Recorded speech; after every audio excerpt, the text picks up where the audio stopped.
दाइ नमस्ते। नमस्ते। ल मेरो पसलमा तपाईलाई स्वागत छ। धन्यवाद धन्यवाद।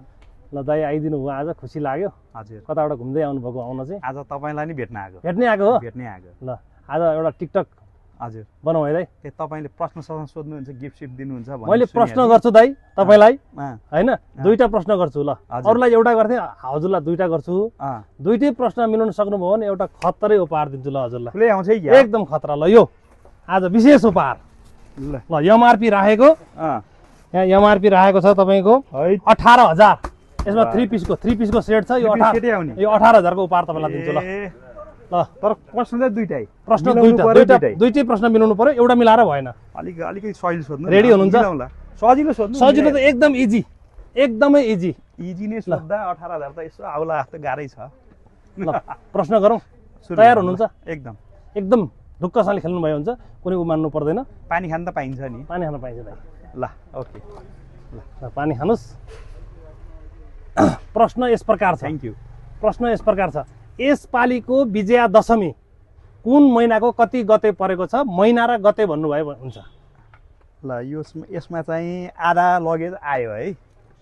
यो किन आयो भन्नुहुन्छ भने हजुर अलिअलि व्यापारीलाई सोध्नुभयो, व्यापार व्यवसाय गर्ने भएर हिजो मात्रै दसैँ कहिले छ के छ यसो हेरेको थिएँ। हजुर तर दसैँ भनेर तपाईँले फुलपाती भन्नु होइन, विजया दशमी। टीका लगाउने दिन, दशमीको दिन। विजया दशमी। दशमीको दिन चाहिँ सम्भवतः हिजो मात्रै हामीले एउटा छलफल गरेर कहिलेदेखि बिदा गर्ने भने छलफल गरिरहँदा हजुर कार्तिक 4 गते परेको रहेछ। ल बधाई छ दाइ, तपाईँले एकदम। अनि हामीले त्यो बिदाको लागि कहिलेसम्म दिने भने छलफल गर्दा यो कुरा निस्किया भएर ठ्याक्कै याद भयो। अरू सोधे भए अलिक गाह्रो हुन्थ्यो। एकदमै सही एन्सर दिनुभयो। ल तपाईँलाई धेरै धेरै बधाई छ। पहिलो प्रश्न मिलाउनु भयो। अब दोस्रो प्रश्नको लागि तपाईँ तयार हुनुहुन्छ? ल सजिलो सोध्नु नि, यस्तै सोध्नु न। दोस्रो एकदमै सजिलो छ। हजुर। सुगा तपाईँलाई थाहा छ नि, मान्छे जस्तै टक्क बोल्ने। हजुर हजुर। गोपी कृष्णको भन्दाखेरि त्यही ट्याक्क बोल्छ होइन? हजुर हजुर। त्यो सुगा हामीले देखिरहेको सुगा होइन, संसारमै पाइन्छ सुगाहरू। सुगाको म्याक्सिमम आयु चाहिँ कति वर्षसम्म हुन्छ? ल भन्नुहोस्। सुगाको म्याक्सिमम आयु, जस्तै मान्छेको म्याक्सिमम आयु 100 वर्ष भनिन्छ नि चलन चल्तीमा। कोही त अब चाँडै, धेरै जस्तो चाँडै बितिन्छ होइन, तर म्याक्सिमम आयु 100 वर्ष हो नि। नेपालमा चाहिँ एभरेज आयु 65 कि 67 भनेर छ, तर 100 वर्ष मानिन्छ। 100 वर्ष मानिन्छ। त्यस्तै सुगाको अधिकतम आयु कति वर्ष हो? ल गेस गर्नुहोस् तपाईँले। बायोलोजीमा अलिक यो मिलाउन सक्नुभयो भने सुटकेस तपाईँको भयो। बायोलोजीमा अलिक कमजोरी थिए। अनि यसमा चाहिँ यो अमिताभ बच्चनले दिए जस्तो अप्सनहरू चाहिँ केही छैन, हुँदैन। अप्सन तपाईँ लिनुहुन्छ भनेदेखि म दिन्छु।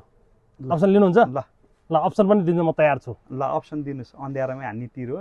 20 वर्ष, हजुर 40 वर्ष, 60 वर्ष र 80 वर्ष। ल 20, 40, 60, 80 यो मध्ये तपाईँले एउटा चुज गर्नुपर्ने हुन्छ। अब ठ्याक्कै यो विषयमा मलाई नलेज नभएको। तपाईँले गेस गर्नुहोस्, केही छैन।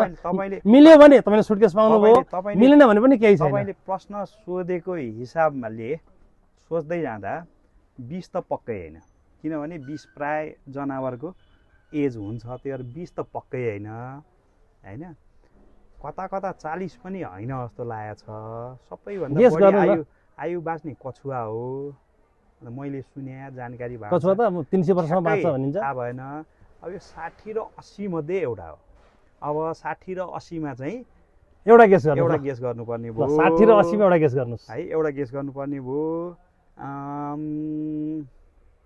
म इन्टु मिन्टु गर्छु है। 60, 80, 60, 80, 60, 80, 60, 80, 60, 80। ल 80। ल बधाई छ सर तपाईँलाई। मिल्यो? ल बधाई छ, मिल्यो। ल बधाई छ, एकदम 80 वर्ष सुगाको आयु 80 वर्ष। ल उहाँलाई चाहिँ मैले यो उपहार स्वरूप 18,000 एमआरपी भएको चाहिँ सुटकेस उपहार चाहिँ दिनेछु। यसको लागि त गाडी पनि ल्याउनु पर्ने पो। गाडी ल्याएर लानु। थ्याङ्क यू सो मच दाजु, थ्याङ्क यू सो मच।